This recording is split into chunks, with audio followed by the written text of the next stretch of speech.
here we are, the grand panel. We got some time to take your questions, so get them rolling, send them into the email address. We got the volunteers ready in the different venues. But I want to start to get the whole panel talking. This doesn't have to be long answer, please. To what extent is the topic of climate change underneath a lot of what we've been talking about here? I'm going to actually start with Dr. Subramanian, who, take a look at his resume. He's a good person to start on this. Then we'll just go down the table. Arvind? Yeah, first of all, it's been an amazing 3 days, and thanks to the wonderful folks of Camden and Maine for having us. Very briefly, I want to say two things on climate change. First, from India's perspective, this is an area which the Indian government and the Prime Minister have placed a lot of priority. And so the whole renewables push in India is happening very strongly, also strong commercial interest behind that. So although India is going to straddle this, how do we get cheap sources of energy, because energy is still a problem, it's going to be very much in the forefront of pushing the renewables revolution going forward. So I think from India, I can say that this is kind of good news. The second is a kind of exhortation to all of you wonderful, liberal, progressive folks. Here is an exhortation, which is that, people think that the world's climate change problem is going to be solved through cooperation between countries. And I think that just ain't going to happen. I think we should be realistic about that, because I think international liberals think, if only we transfer all this money to poor countries, we can cushion them from climate change, et cetera, ain't going to happen. This amount of money is not going to be forthcoming, and it's not even clear it should be. So therefore, to me, what all of you folks should get behind is an agenda where, you push innovation and technology in the US, because that is the best way for a country like India, which has great energy needs. So India is not going to come to the climate change problem saying we're going to tax energy and we're going to cut down consumption. It has to be an agenda that combines climate change with growth and with increases in energy consumption.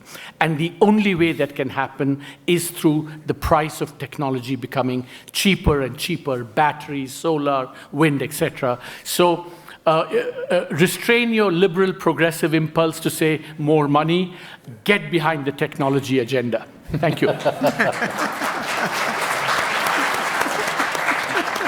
Emily, I think all of us are climate change reporters at some level in the work that we do.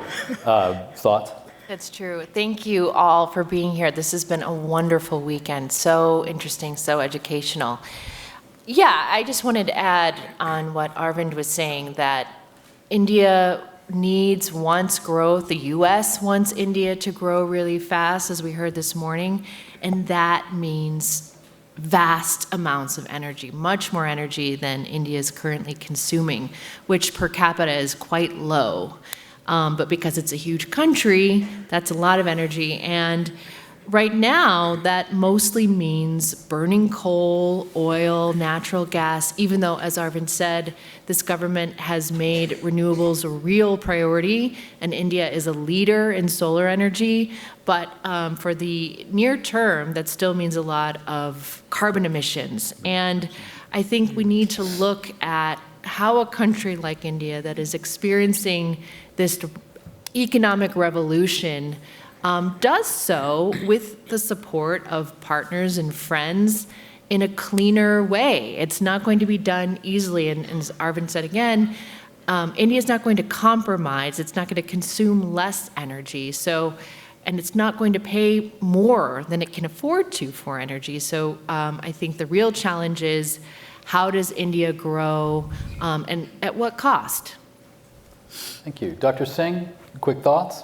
Thank you. Just to echo, this has been absolutely incredible. I just want to say climate change is not new. Climate change disproportionately affects people in the global south, even though in many ways they have not been the ones who have necessarily contributed to it. Women in the global south are particularly vulnerable to climate change.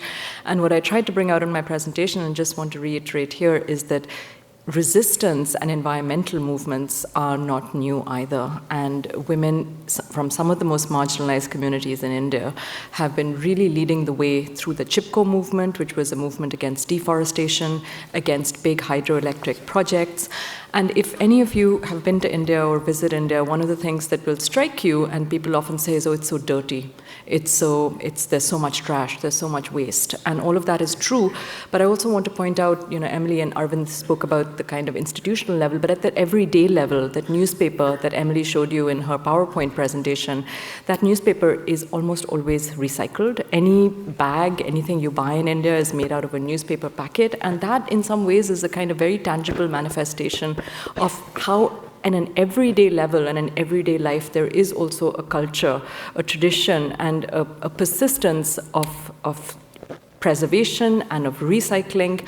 And all of that is as much a part of India as the trash and the dirt that you will also inevitably encounter in your travels. Ambassador Rao, climate change? Well, first of all, let me say how grateful I am to Camden, to the Camden Conference, to Bruce and his team for the wonderful and exhilarating experience this has been over this weekend. So a very big thank you and a big namaste from India. As far as climate change is concerned, India is a very climate-driven country. It's a very weather-driven country. Up north, you have the Himalayan glaciers that are melting, that affects the river flow and the livelihoods of millions who live downstream. We have the whole issue of our agriculture, which is so monsoon-driven, and the effect of climate change, we all know, on the monsoons and the monsoon patterns is there for all of us to see. I think the government of Mr. Modi has really joined the climate change debate in a far more constructive manner than previous governments, may I say. And I speak very dispassionately on this. I have no real stake in the current government, but I have to acknowledge that there's been a lot of contribution to the global climate debate during this administration. And as Prerna and Arvind said, the component, and Emily said, the component of renewable energy in our total energy generation is going up by the day. And I think the targets are very impressive, even by global definition. So here comes the sun, as far as India is concerned. A lot of solar energy work is being done. And as Arvind said, we need the technology. We need to use less coal. Perhaps we need more nuclear power too, and that component hasn't really gone up in the recent past. But be that as it may, I think climate change is here to stay, and it's entered the conversation within India in every regional language. There are words for it, there is talk about it, there is a lot of generation in terms of the cultural conversation, in terms of what we do as far as the economic impact is concerned. I'd like to end my remarks by just referring to a book that I've been reading recently. It's called The Ministry for the Future by Kim Stanley Robinson. And these words from Robinson's book really struck me, and I'd like to quote from that. To be clear, concluding in brief, there is enough for all. So there should be no more people living in poverty, and there should be no more billionaires. Enough should be a human right, a floor below which no one can fall. Also, a ceiling above which no one can rise. Enough is as good as a feast, or better. Thank you.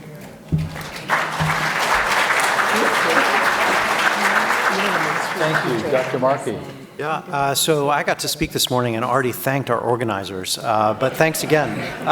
I will also thank David. He's made everything a lot more fun. Yeah.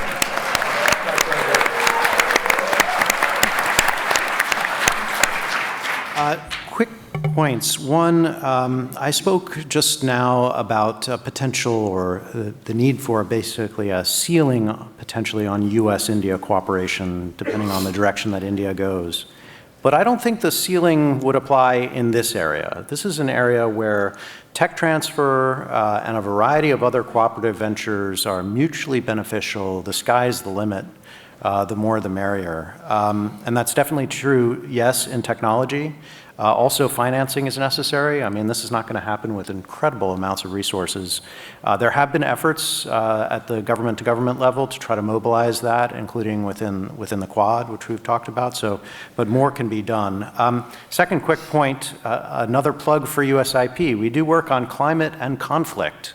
And this is an increasingly big concern, not just in South Asia, but globally. And the connections between the detrimental consequences of climate change and human conflict are very real and are likely to get worse. Another book recommendation just on that point would be Vortex, which is about how the cyclone interacted with politics in then Pakistan and led in part to civil war and the breakup of Pakistan into Bangladesh. So the connections are important to draw, and it's a great narrative and an important story. Dr. Madan? I, too, am going to echo the thanks that we already gave, but I do want to also acknowledge the students particularly. I don't know that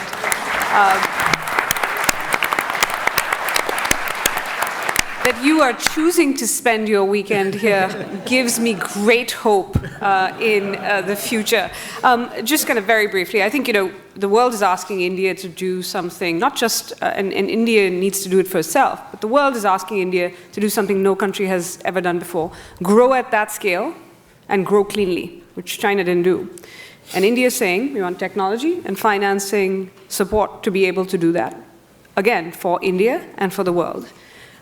Just want to leave you with one kind of very real project, or a couple of them, that the US and India are working on together.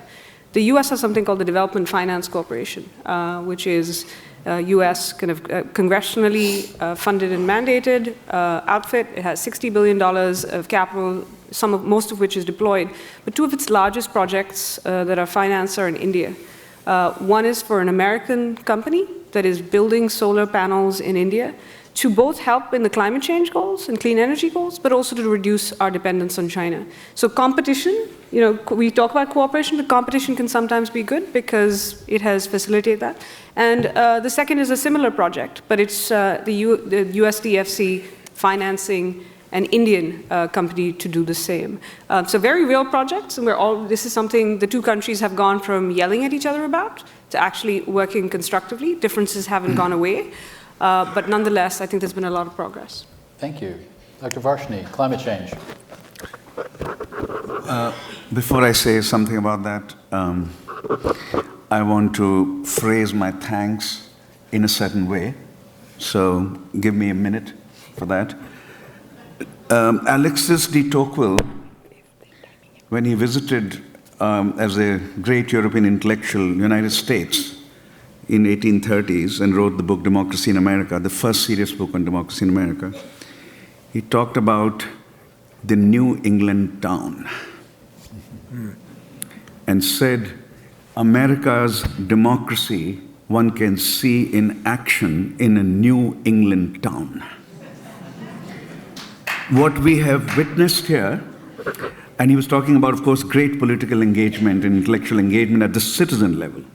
So students are here, citizens are here, and what we have watched over the last day and a half or 2 days is the 21st century version of a New England Tocquevillian town.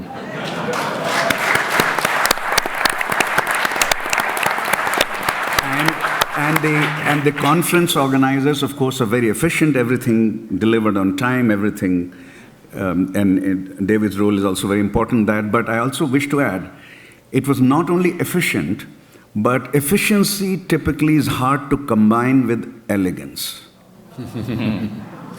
The combination of efficiency and elegance is hard to come by, and that combination was present here. Thank you. Including the masterful videos.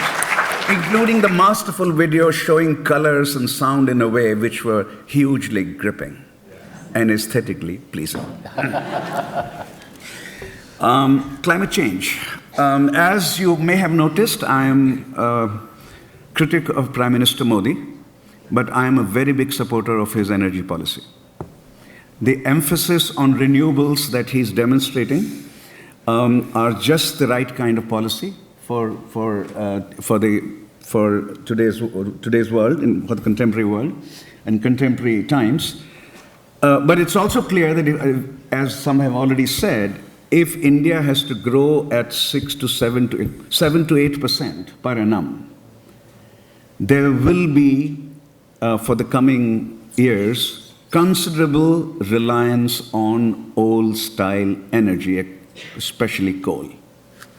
And so the switch from old-style sources of energy to renewables will also depend a lot on how cheap the technology for renewable energy generation becomes. How cheap it becomes. And therefore, I think America has a big role to play in that. Can the technology be, can cheap technology for renewable generation be created? But there is a very big if, which we discussed this morning as also, if President Trump returns to power, the cause of renewables will be very grievously, seriously hurt. Well said. Professor Teller. Well, first I want to associate myself completely with Ashu's initial remarks. I love Tocqueville, I love New England, and after the last 3 days, I must confess, I'm in love with Camden. Thank you very much for having us, and I want us to have a special shout out for Kimberly, who has just been, I don't know where she is, but to be able to pull this together efficiently and, as Ashu said, with elegance, was really a treat. On the climate question, I think, first, I want to associate myself with everything that Arvind said, because the solution over the long term is increasingly going to be technology.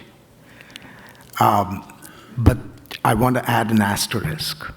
The best technology in the United States is not in the hands of the US government. And it cannot be transferred as an act of charity on the part of the US government to any other country in the world. The best technologies in the United States are the fruits of innovation in America's private sector. And if India has to enjoy those fruits, it needs to look seriously at its own external openness, its trade policies, its respect for intellectual property. And if it is willing to walk the extra mile on transforming its external economic policies, it will be a far greater beneficiary of US technology than simply endless appeals to the United States government for greater generosity.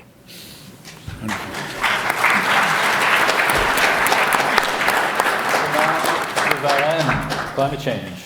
Merci David, merci tout le monde et merci Camden pour vraiment une conférence exceptionnelle et stimulante.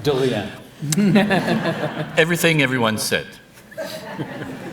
With adding perhaps this aspect, climate crisis, conflict crisis, displacement crisis, they're all interconnected. And everywhere the world, the international community is actually failing. Global crises need global responses also. And to add to everything that has already been said, we need to reform the multilateral mechanisms. They absolutely need to be stronger, more effective. And right now, the UN, with the whole COP treaty process, is not really having, I think, enough of an impact. So to be very idealistic, there also needs to be reform of the United Nations and all of the international multilateral system to make it able to react, respond to these global crises. And by the way, I mentioned conflict crisis and displacement crisis. The UN is actually not even talking about the fact, in addition to the climate crisis, we now have the largest number of displaced people in human history, more than 100 million people, who are amongst the most vulnerable and marginalized people around the world. We now have, since last year, the largest number of violent conflicts since the Second World War, and according to data, perhaps even in human history. And we have the climate crisis. So we need to be able to actually reform what is needed. And right now, the multilateral system that we created after the Second World War does not seem to be up to the task, quite frankly. That would be my contribution. Thank you. Thank you, thank you. Now, we have some good time to do some discussion, and I'm just going to suggest this. It's worked in the past. Look at this, I'm swearing hand over heart. In a few minutes, after a few questions from our partners in all this, we are going to go through again, in the fashion that we just did on climate change, to get you, each panelist, to set your own agenda and make a firm statement of something that you really want this audience to take from them here. There'll be a moment where you can set an agenda for the audience. We'll go all the way through. However, on the questions, if you can orient them to, direct them to an individual panelist, it'll let us get more questions in. Doesn't mean other panelists can't wave their hand and add their piece of it, but ask, if you can, your question to a panelist. We're going to start with the person who's holding a number 1. Tell us your name and choose a panelist. Jim from Camden. In recent years, Prime Minister Modi has clearly been the dominant leader in India. To what extent is he an irreplaceable figure? If he were incapacitated, is there a successor? Is there a structure of party and policy that would carry forward on the same principles? Who would be best on that? Do you? Nirupama Ashu. Yeah, perhaps Professor Varshney. And then I think maybe we should put Ambassador Rao on the spot as well. I think that's a good idea. Professor Varshney, you have a sense of that?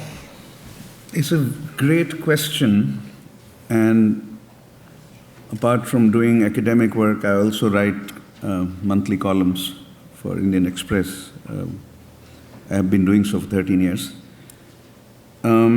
And for the commentary, public commentary, the commentary publics, for the commentary publics, this is a very important question, and even otherwise.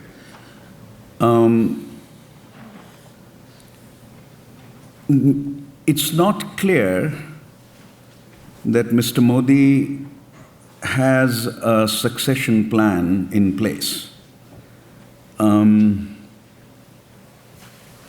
And it's not clear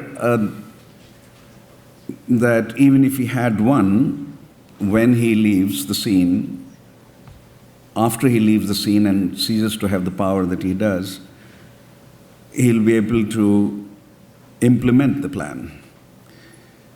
His party he's very popular. His party is very popular. But as we heard, we'll come to that later, the takeaway. But the two candidates that most commentators would identify as likely successors are the Home Minister, Amit Shah, he's the second most powerful man in India, and the Chief Minister of India's largest state, Yogi Adityanath, who is a priest, who before becoming a politician was a priest and a head of a religious order in my home state, Uttar Pradesh. Some people will be very enthused about this. They are not as popular as Mr. Modi, and of course, they haven't had that position. So we don't know whether if they came to that position, they would be as popular. It's unlikely, I think. But some would be enthusiastic about them, but a lot of people would be very concerned if either of them replaced Mr. Modi as the next Prime Minister of India. That's all I can say. Yeah. Any other quick additions to that? Professor Vashni has said it all. I just want to say that, the way India deals with change and transition in the past could really set the example for the future. And at the moment, all I can see is that Prime Minister Modi remains a very popular and charismatic leader. He has the support of millions. And really, I cannot visualize a situation of the sort that the questioner just laid out for us. At the moment, we're preparing for the general elections, and obviously the whole of India goes to vote and express its will. Mr. Modi speaks of coming back. The BJP, the Bharatiya Janata Party, to which, of which he is the leader, has a huge apparatus which spreads across the country. It almost reminds me of, how the Chinese Communist Party has created a hold over China. And the BJP has at least 100 million workers and members, that contribute to the moving of its machinery.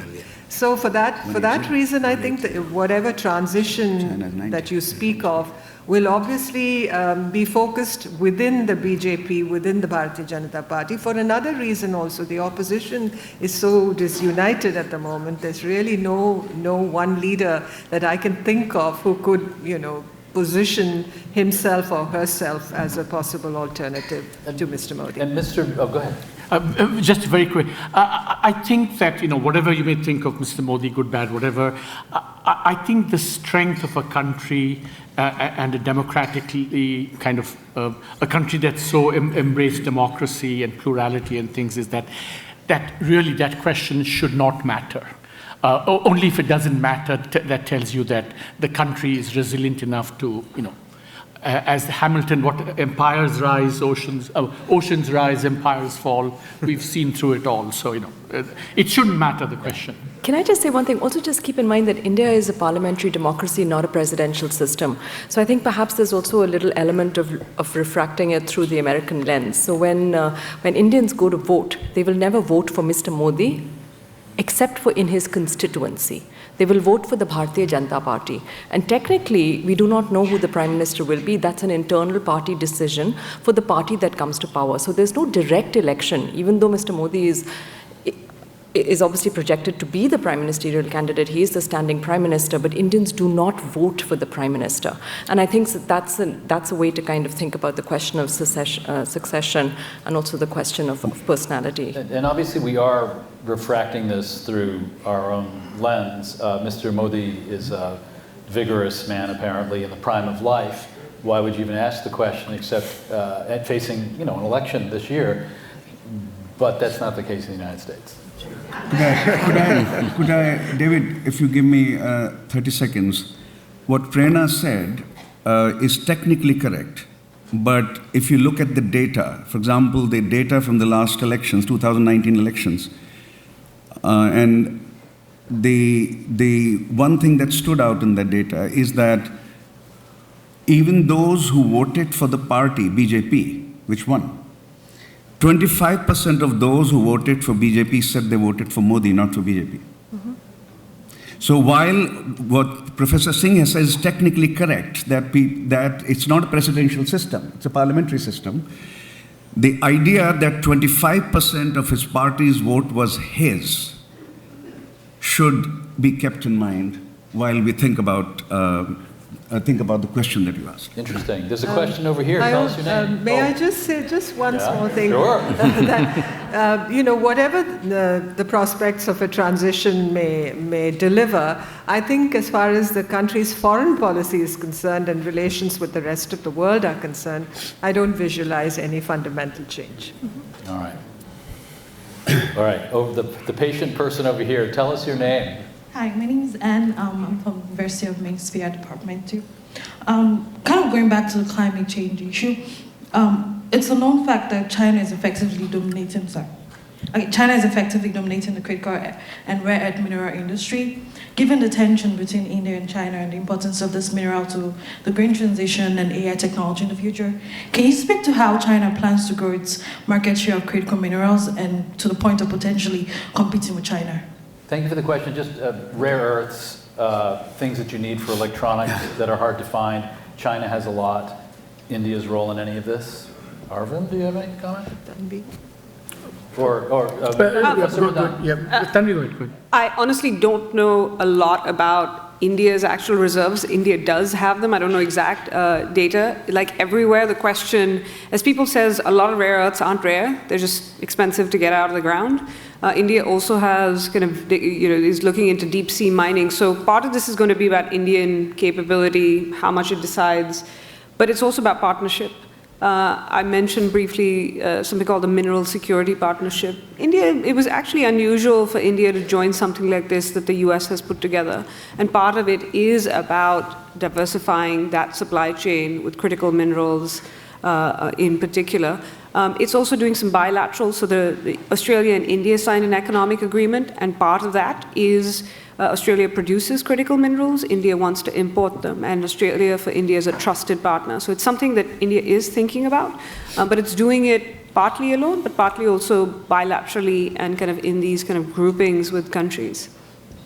Anything else? I think it will, any development of this sector will also depend very critically, the emphasis is critically, on collaborations that India is able to enter into with its partners, particularly democratic partners. And, we had a discussion on resilient supply chains and de-risking and, that conversation you all heard. I think this issue of rare earths and the technologies associated with the development of that sector is very critically dependent on such collaboration.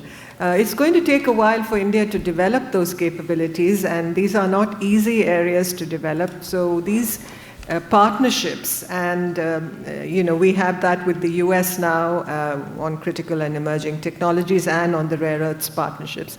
But lots of other countries will have to be involved, and this issue also affects the whole question of electric cars and lithium batteries, all of which China has mostly a global monopoly now. And it's been very difficult for India and China really to collaborate on climate change issues, even if we have essentially shared common ground in the international debate on many of these issues and what developing countries need.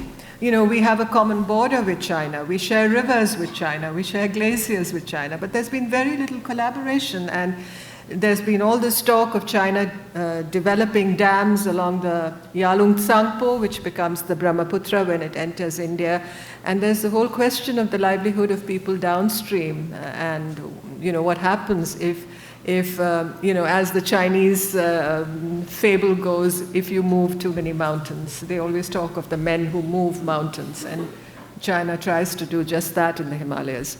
Is there a coda? Just very quickly, just wanted to reiterate what Ashley said. This is another area where private sector companies are involved. And so, yes, there's the strategic case, but there's going to be the business case as well. And there have been some regulatory changes in India made in the space just very recently. But a lot of this will not be governments doing these things. So you have seen, for example, an Indian company signing a deal with an Argentinian company, and I think you're going to see a lot more of that. We have some people leaning in outside of the Camden Opera House. Let's get one of those questions. Cliff Daxo of Spruce Head, Maine. How does the massive Indian diaspora influence policy and electoral trends in India? Is there a connection between people, say, here or in Europe, and the politics there? I think the foreign policy people will have more to say on that. Foreign policy diaspora? Yeah. I mean, so here's where I give reading recommendations, which is one just on, there was a great book written by, co-authored by our colleague Devesh Kapoor, called, I think it was called 1%. The other 1%. The other 1% published in my series, yes. That's right. There you go. I wasn't even paid to do that pitch. But also, there's some really interesting reports, and it's more actually about how it started off as how do Indian Americans vote here, but there's been some work now on how they see politics in India. By Milind Vaishnav, Sumitra Badrinath, and Devesh. There's some polling on it should be on the Carnegie Endowment website, and see, we highlight our competitors' work too. I don't see them as competitors. But there's some great work, and these folks also write specifically about the diaspora. I actually think, so there are two aspects of this. The diaspora consists of people like me, who are American, but it's also consists of people who are Indian citizens here. And they are allowed to fund elections, participate in elections. They can't vote in Indian elections because there isn't kind of absentee voting. But you are starting to see, particularly the BJP, the Prime Minister's party, really change the way the diaspora was kind of brought into politics. So when he comes and does his big speeches here, that's part of the kind of political campaign almost in India, not just here. He was just in Abu Dhabi.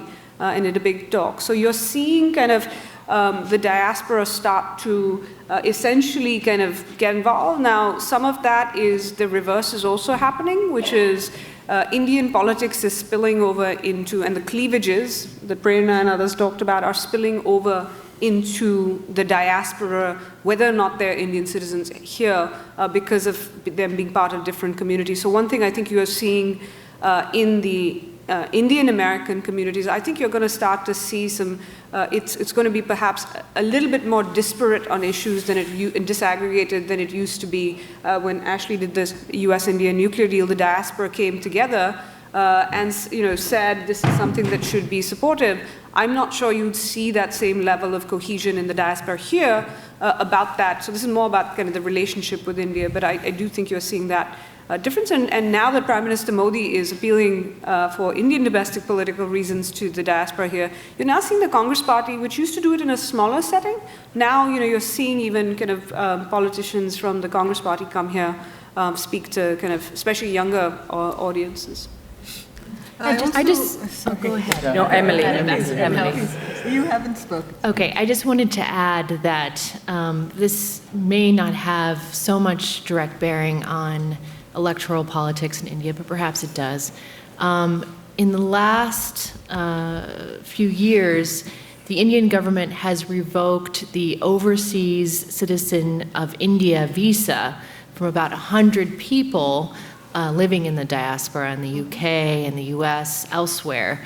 Again, for the reasons that I outlined and we've all talked about, for speech, for expression that the government doesn't like. So I think this may be a bit unprecedented that the government's arms are stretching out in this way to quiet and to punish and censor members of its community who live abroad and possess these visas, and taking away what had been a visa that allowed people to move and live freely between India and their adopted homeland, I think is another concern that I think it's worth highlighting. That's a great point. Well, I think, yes, this government is an extremely internal security obsessed government, and perhaps it has its reasons for that. I think the diaspora doesn't really influence the outcome of elections in India, but they are an increasingly, they're the familiar compound ghost, I think, everywhere within, the conversations in India and the way elections unfold, the campaigning. I think they bring a lot of their experience to bear on, the internal party workings, on planning for the elections. So they are a presence, and the Indian diaspora has grown in influence and numbers, not just within, as far as India is concerned, but in terms of the countries to which they belong. So they function very much as ambassadors of India today. Not just the diplomatic cohort that we all belong to, but I think the larger Indian diaspora becomes very much a voice for India. Though sometimes we don't want to take credit for some of them. Yeah, I just wanted to add a point related to kind of connecting a few dots here.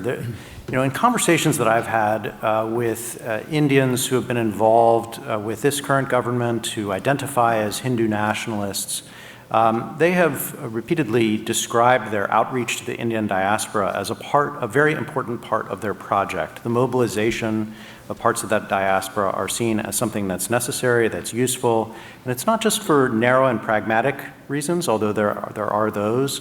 I think it's actually aligned with a broader civilizational worldview. I think there is a sense of shared identity that extends beyond the borders of the nation state. And in some ways, that's quite healthy and good. And in other ways, it raises questions about where you draw the line in terms of state-to-state interactions.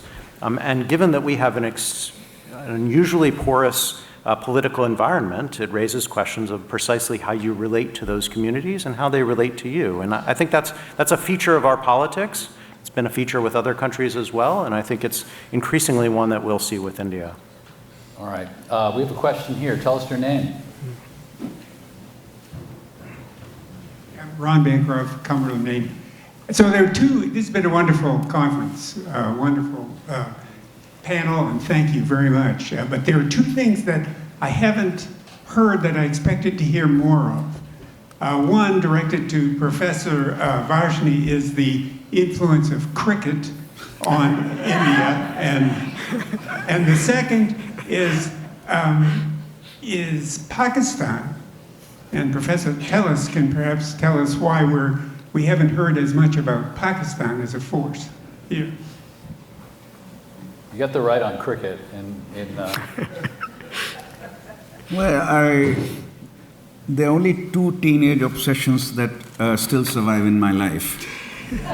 One is cricket, the other is music. And so I have a lot to say on cricket, including that England was beaten very badly this morning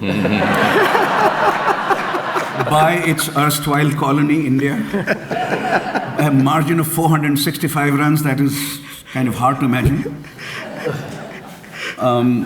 And proves the argument that a famous colleague of ours, and a much older intellectual, Ashish Nandi, made in his book called The Tao of Cricket.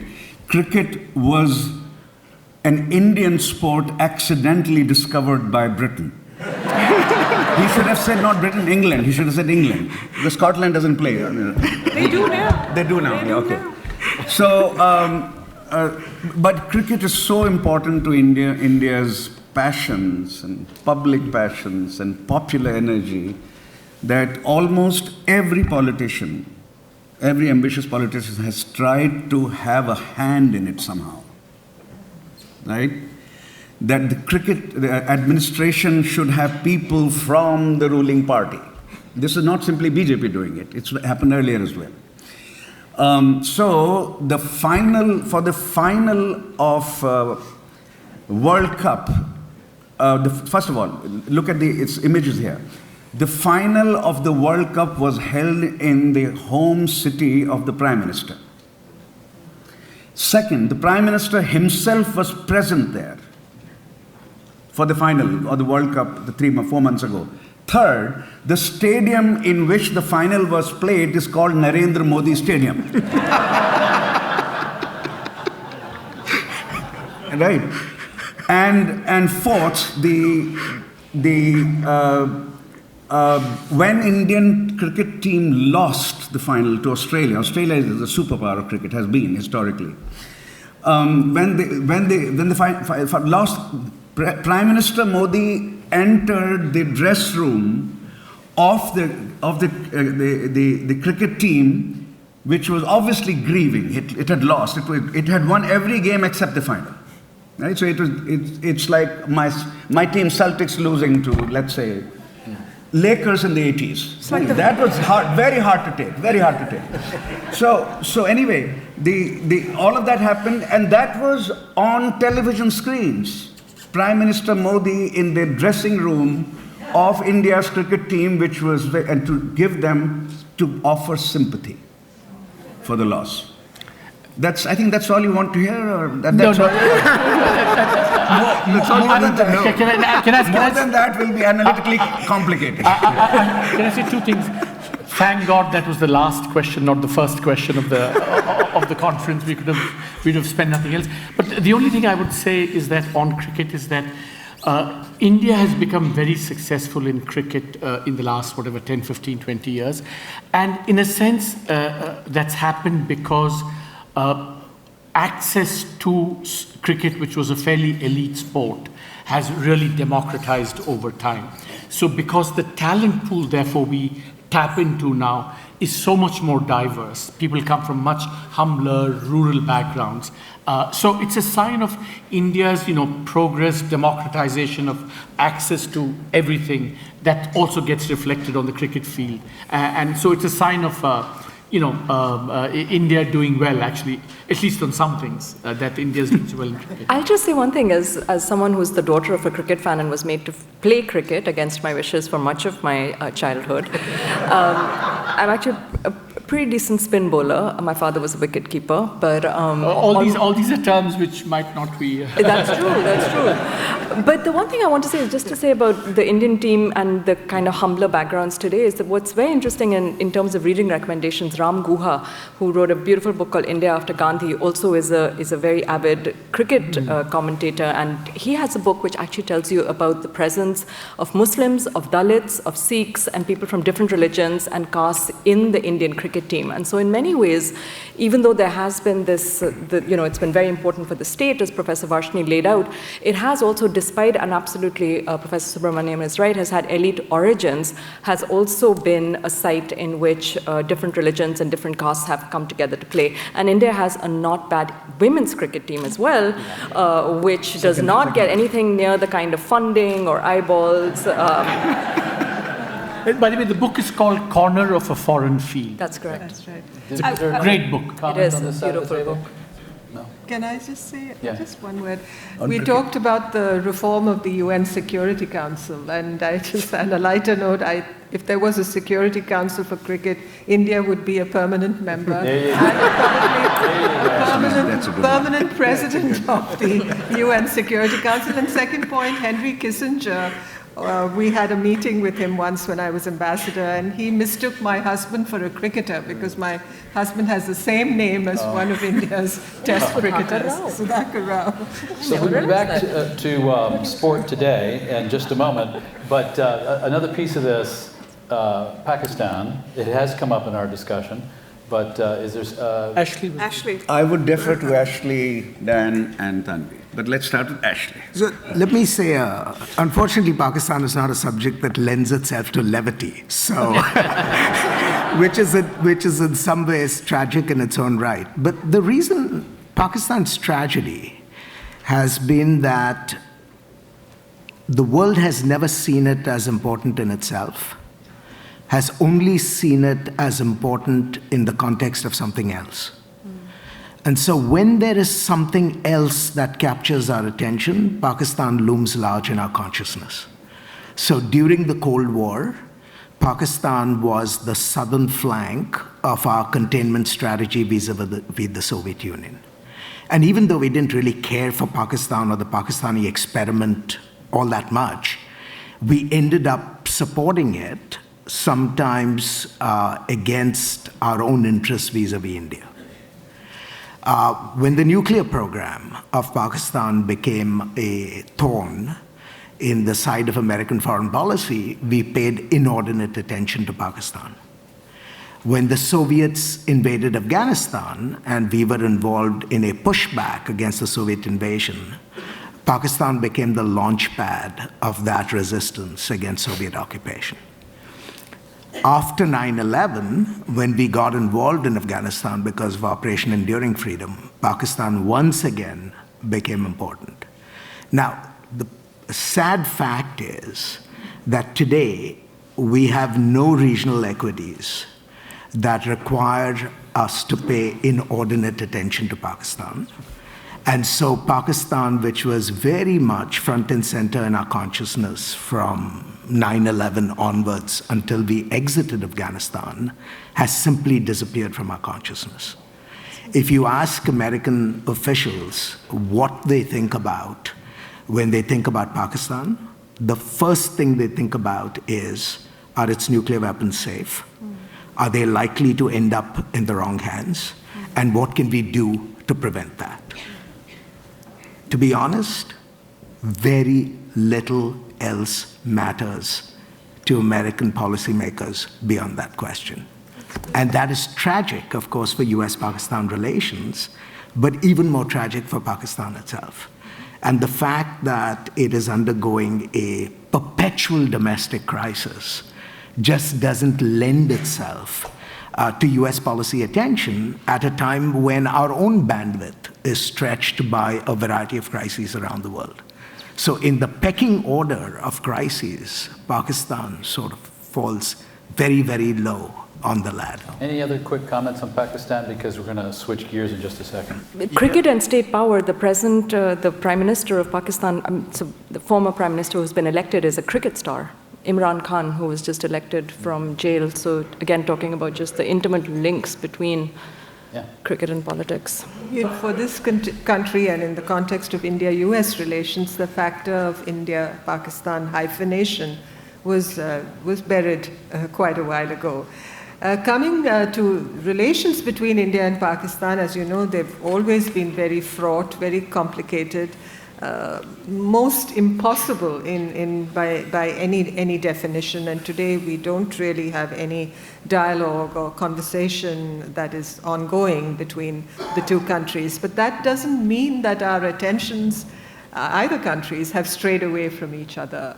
And take, for instance, cricket. If we were to have a cricket match between India and Pakistan, it turns into a gladiatorial struggle, really. And that's where, the policy for India-Pakistan relations from either country is often played out in the amphitheater. And that becomes both a problem and, Dan, real quick, because I'm going to switch gears. Yeah, Ashley's done a great job in kind of outlining the US-Pakistan relationship over the decades. The coming and going, though, is what I would highlight. We've had times of intense cooperation and efforts to work with Pakistan. We've had times of nearly trying to depart.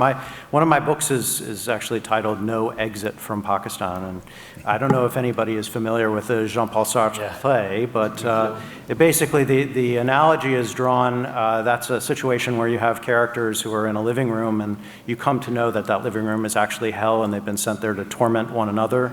And that's how the US-Pakistan relationship has often felt. But ultimately, the lesson that I draw is that the world is actually too small to truly exit from this challenge. It may feel like the United States is sort of not paying any attention, and sometimes that's actually true. But I think that with a country of this size, not just nuclear armed, but also, unfortunately, still home to many of the world's more dangerous terrorist organizations, and living next door to India and with a history of regional conflict. This is still one of the places where if we were to see a nuclear war, it could conceivably happen. I don't think that we should put that too far out of mind. All right, now, we're not done. There are 9 of you, but I think it's fair if I offer you each in turn a moment, not forever, but a moment, to be sure from your point of view that our audience is clear about something, or that you really want them to have a certain takeaway. Now's the moment. And I'm actually going to start with our very first speaker, Ambassador Rao. Would you want to say something, but your takeaway, what people really need to know in your view? All right, thank you. Thank you, David. And thank you once again for all that you did for us over this weekend. Some of the speakers spoke about, concerns that emanate out of India today, whether it's on human rights or whether it's on Hindu majoritarianism or just the way we are today. And since I actually live in India, literally breathing the air and drinking the water, I would like to say that the takeaway that I get from India every day, when day turns to night, is this, there is something happening there. There is an electricity about the place. I mean, there is renewal. There is a spirit of renewal. There is almost, a feeling that this is a renaissance for India. India is reimagining itself, and it's really a moment of pride and redefinition for most of the people. And, I'm not just talking of the the chattering classes or the intelligentsias, as we'd like to imagine ourselves. So do we know the direction this will take? I can only say that it's future-oriented, it is very aspirational. And I think for our foreign friends, I would urge, and I say that from a career spent in diplomacy and trying to interpret India for the rest of the world, do not be excessively judgmental about India. Because then, I feel, your ability to learn from the Indian experience and what makes it so unique does suffer. Now, there was a reference to the events around Ayodhya. And I think that, that attention is understandable, but do please take a measure of the depth of pride in Hindu identity that you see in India today. I'm not speaking for myself, but I'm trying to convey to you what I see. This is the temple. The Ram temple. And this is an identity that is not ashamed to assert itself as a vital component of the Indian experience. And you see that reflected in many sections of the Indian diaspora today also. Now, all of you, or many of you, may have read the Trinidadian Nobel Prize winning writer V.S. Naipaul, who was of Indian origin. And he once said, Ayodhya, that's the place where the Ram temple was built, is a sort of passion. And that any passion is to be encouraged because passion leads to creativity. Now, I don't know whether that will be the necessary outcome, but I think what he said in that same context is important for all of us to carry away with us. He said, you cannot carry the past with you or you will not progress. Leave this behind in the history books and move on. And I think that is important for us to understand. And as an Indian, I'd like to say that there's always been, when you talk of Hindu identity or Hindu majoritarianism, I'd say as an Indian, and especially since I come from the very contrarian state of Kerala, that there's always been a heterodoxy about Indian culture and civilization. And you must recognize that. And there's been a kind of creative coexistence between all the religions that exist in India. And I think, the William Dalrymple, the British writer who lives in India, is right when he calls it a Hindu-Muslim hybridity. It's a kind of hybrid sort of identity. So in some senses, you're not talking of the exclusive embrace of either Hindu or Muslim. You're talking of a hybridity. And I think that there's a very old folk song, which really comes out of today's Pakistan, which says, neither Hindu nor Muslim, I sit with all on a whim, having no caste, sect, or creed. I am different indeed. I am not a sinner or saint, knowing no sin or restraint.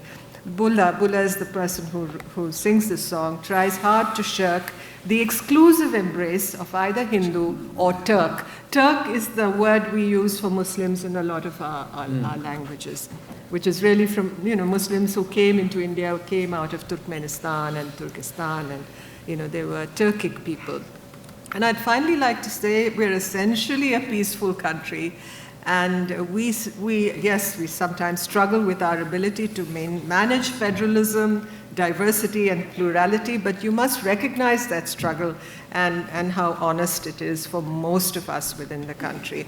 And even if there is a debate around secularism, and I realize that there is a certain need for that debate, take note of the fact that, the whole delivery of social justice to the population today, the delivery of public goods to every section of the population, whether they're Hindu or Muslim, people who live below the poverty line, people in need, and particularly women, has to be done, and to a large extent, I believe, is being done without discrimination. This is where perhaps religion doesn't enter the space, because people in need have to be helped, and you can't really discriminate, and they all contribute to this electoral democracy. Every vote matters. And that's what I wanted to say. Fantastic. So what I'm going to do, thank you, is I'm going to try to do it in the order that you did speak. So you spoke first. Professor Varshney, I think, because Professor Mehta had to get that plane, I think you're next with a punchy takeaway. India is externally rising, no doubt. India internally at this point is trying to create a new political order fundamentally different from the principles that were enshrined in India's constitution in 1950. And it's not simply the fact that I come from India, I've lived here for 40 years, I visit India 3 months a year. It's not simply on the basis of that I'm saying that. I'm now speaking to you as a political scientist who's examined these questions in various parts of the world and read a lot about this. Projects of majoritarian political orders do not end well in 20th century, have not ended well anywhere in the 20th century. If they can end well in India without violence, widespread violence, it will be the third exceptionalism of India. We have talked about two exceptionalisms, Professor Pratap Mehta. It will be a truly exceptional event, that a majoritarian political order, reversing old principles of the Constitution, has been instituted without violence. And what it will do to then, as the two of our speakers this morning said, there could be an impact of what happens internally on the external pursuit of power or pursuit of greatness. What happens there also remains unclear. But as of now, India is externally rising, and the internal political order is in the throes of fundamental alteration.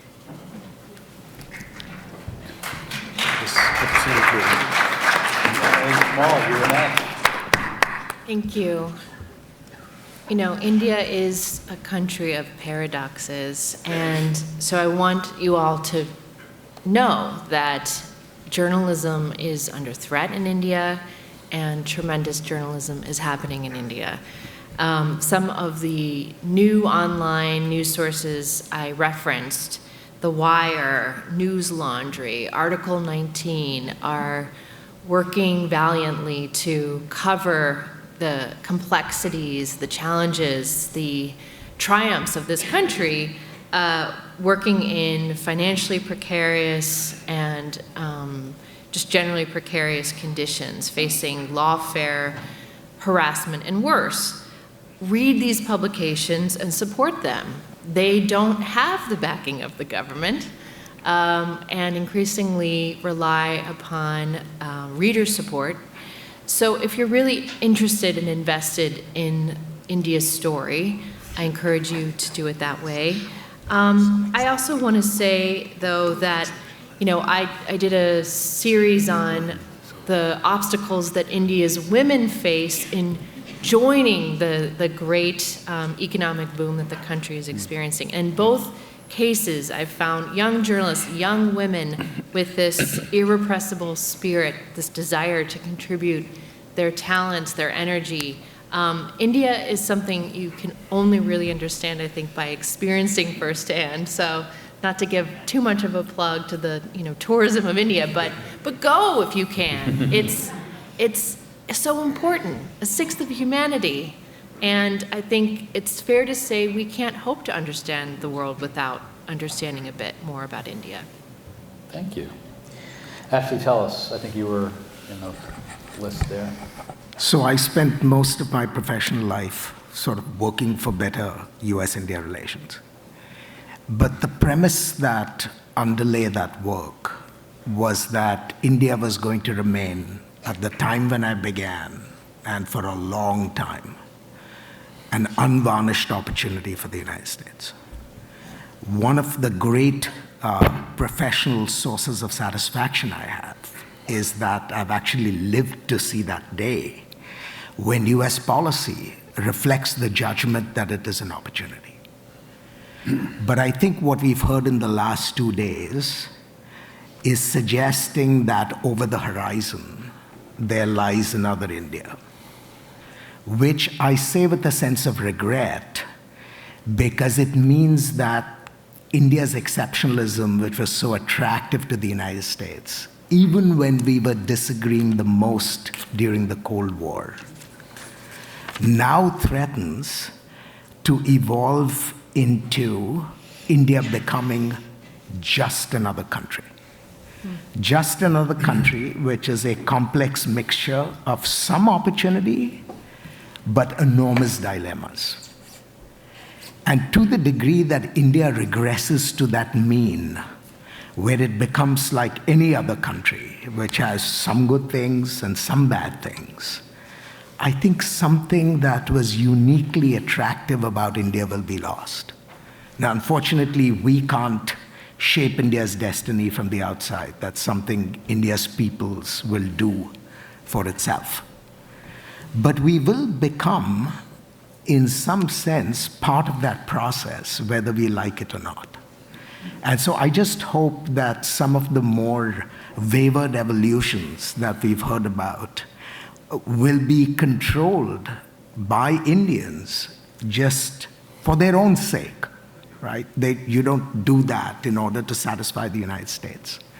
But I am worried as I look to the long run that India's instrumental importance to us, especially in the context of China, will become increasingly deflected by disfigurements inside India that will become larger than life and skew our bilateral relations in directions that we would prefer to avoid.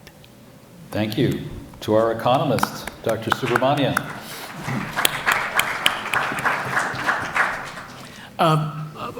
My first piece of gratuitous advice is, take us all very seriously, whatever we said, but take us all also with a pinch of salt. And you folks can judge for yourself better, what India is all about, whether it's complex, whether it's whatever. But in my sphere, I'll tell you the one question that I think about a lot and which I don't have a good answer. Which is the following, which is that we think, as an economist, whatever, I focus on economic issues, but the bigger question I think about is, can, to use a very fashionable term these days, can and for how long can politics and economics be decoupled? It is true that, there's a lot of dynamism in India. India is not growing at 8%, but it's doing well. It's doing a lot of good things. There are also lots of things about the current government's policies, economic policies, that I think one can say that they should do much better. They should have a level playing field. They should not favor some industrialists over others. They should not be arbitrary in decision making. They should, take along the various regions and states of India instead of centralizing power to the extent that they have. So there are all these doubts remain even about economic policy. But the bigger question is that if politics is deteriorating along the lines that some of my colleagues have said, majoritarian, centralizing, excluding. We know from history that you can decouple the politics and economics for a fair amount of time. The famous line, under Mussolini's Italy, trains ran on time for a very, very long time. But at some point, I think they cannot, the one will start impinging on the other. When that will happen, how that will happen, I honestly don't know. And I don't have the foresight or the insight to predict going forward. But for me, the big question is, can you have, deteriorating democratic politics and continued sustained growth where investors are confident about their investments in India for a very long period of time? That's kind of, for me, the honest, open question mark about the Indian economy. Thank you. Prerna Singh. So I want to echo actually what Emily was saying. I hope you will visit India. It's an incredible, amazing place. I hope you will read about it. There's an amazing reading list. I hope you will watch. And as a comparative political scientist, I will say that you've already obviously demonstrated your commitment to coming and learning. But as you visit, read, and watch, you will learn as much about the US as you will about India. And my colleague, Professor Varshney, spoke about Tocqueville, whose whole project was to understand French democracy as much as American democracy by visiting and traveling the US. And so I encourage you to do that. And as you visit, read, and watch, don't forget to question not just what's there, but remember there's always a narrative of power through everything that has been read, that has been written and will be read. And so ask not just what you're reading and watching and what you're seeing, but what you're not seeing. What are the voices that are not being represented? What's absent? What has been hidden? What is being destroyed? What is becoming less obvious for us to see? And I think as you will hear the voices of the poor, of Dalits, of women, of LGBTQ plus brave people, indigenous communities, religious minorities in India, it will attune your ear to hear these voices better in the US as well. And, as Emily pointed out, people in India are paying a very high price. Many people on this panel today to bring to you what's happening in India. They're paying the price of their freedom. Journalists are languishing in jail. They are paying the price of their lives. Gauri Lankesh was a journalist who was shot in daylight in front of her home in Bangalore for being critical of the regime. And so people who are standing up against the state right now, who are raising their voices, are doing the brave and courageous thing. And I think you should try your best to support them. It's easy to support the regime right now in India, and I think it's important that you pay attention to what is not. And I think when we think about India rising, India asserting, just think a little about, on whose back, who is being crushed. And because behind assertion is a word that I think often means someone is being pushed back. Thank you.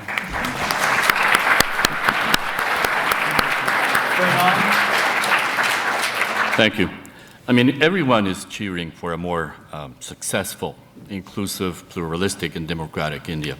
But there really are grave dangers here that the current government is leading the country towards an illiberal society where human rights are restricted, where you have one religious identity with a nationalism that is resulting, in fact, in quite massive abuses and atrocities.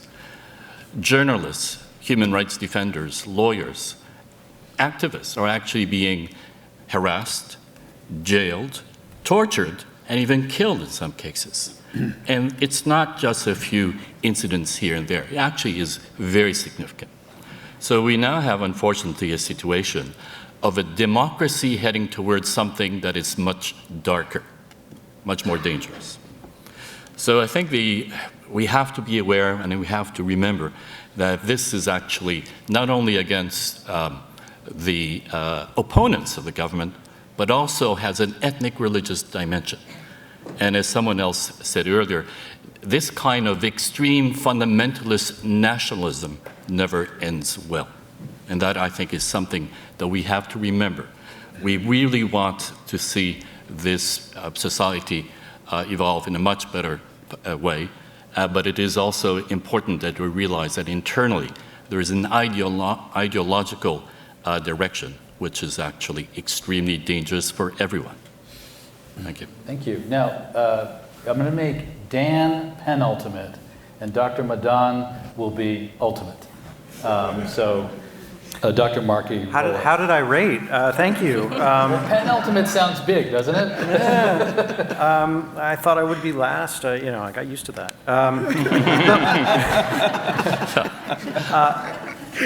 You've been here for almost 3 days. It's a marathon of an experience. I'm reminded of another marathon, not literally, but my graduate school experience in a PhD program that seemed to go on and on and on forever.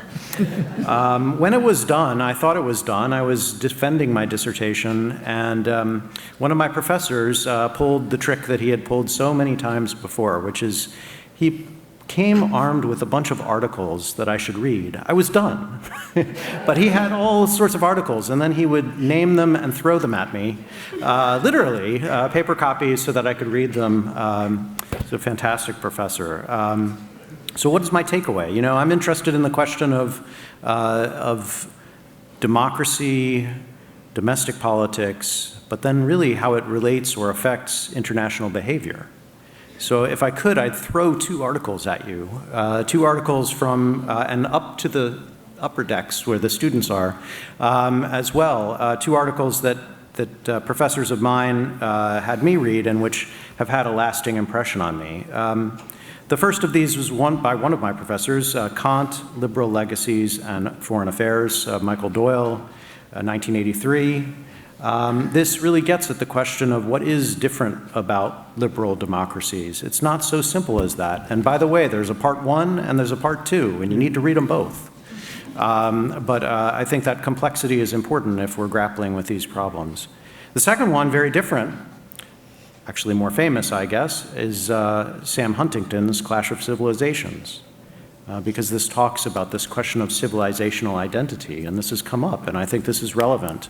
It's frightening, and it was also a very divisive article and book that came out of it, but it is revealing, I think, in certain important ways about the world that we may be entering and are already in, perhaps. So I'll leave it there. Thank you. Tanvi Madan? If I was you, I'd be very confused at this point. Will the real India please stand up? All 1.4 billion. All 1.4 billion. The British economist John Robinson said, everything you say about India, the opposite is true. And like Emily and Prerna, I would say, go yourself and find out if you can. Read, watch, these days, even TV shows. You know, your favorite kind of subscription service, Netflix Prime, they have a lot of Indian content, sometimes about small Indian towns. When I go, the two things that strike me about India every time I go is, one is aspiration. It's an incredibly aspirational India, in a way that it wasn't when I was growing up in the 1980s. The challenge for the Indian government is to meet the aspirations of those people. And it will engage with all of us in terms to meet those aspirations. But it is also, it's both an opportunity and a challenge for any Indian government, whatever the political stripe.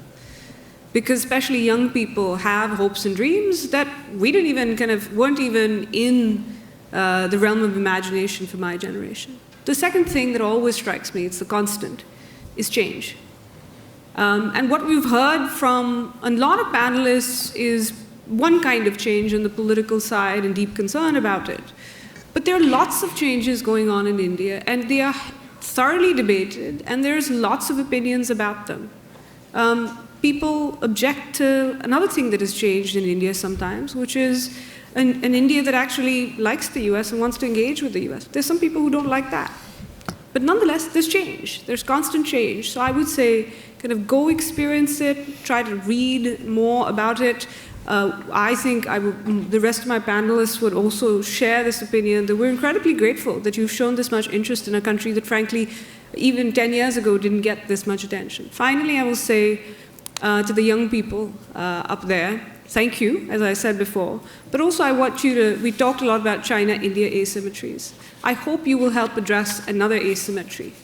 There are 200,000 Indian students here. There are about a few thousand American students in India. There are tens of thousands of Indians who come and work here. There are now actually many more in India, but there should be more. So I hope you will consider, when you think about study abroad, when you think about fellowships, there are some Nehru Fulbright fellowships. It is incumbent about those of us in DC, when we talk to government, when we talk to foundations, when we talk to the corporate sector, to ensure that there will be opportunities for you to go. But I hope that asymmetry and that capabilities gap over time will be shrunk, and it will be shrunk in part by all of you.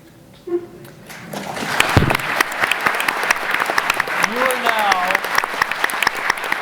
one paragraph away from natural sunlight. But let's give a real round of applause for this amazing panel of thinkers.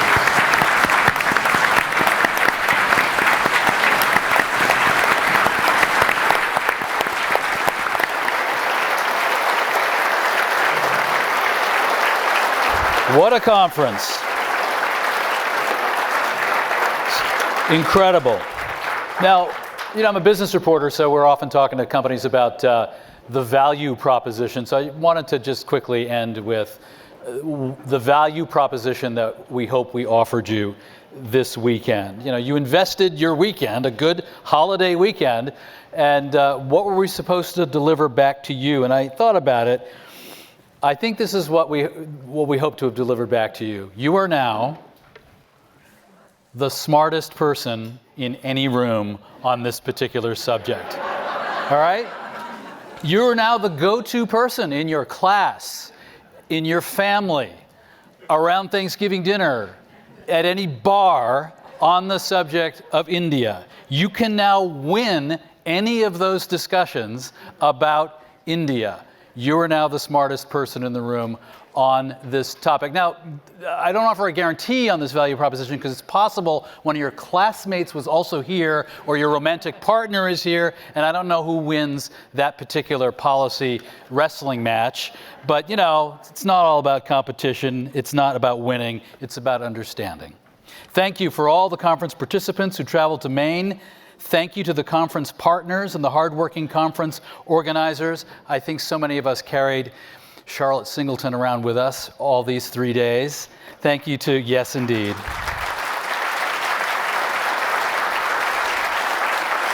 I can hear her North Carolina accent even now. Thank you to Wayne Hobson, Bruce Cole, Kim Scott, all the volunteers and the students. Travel safely.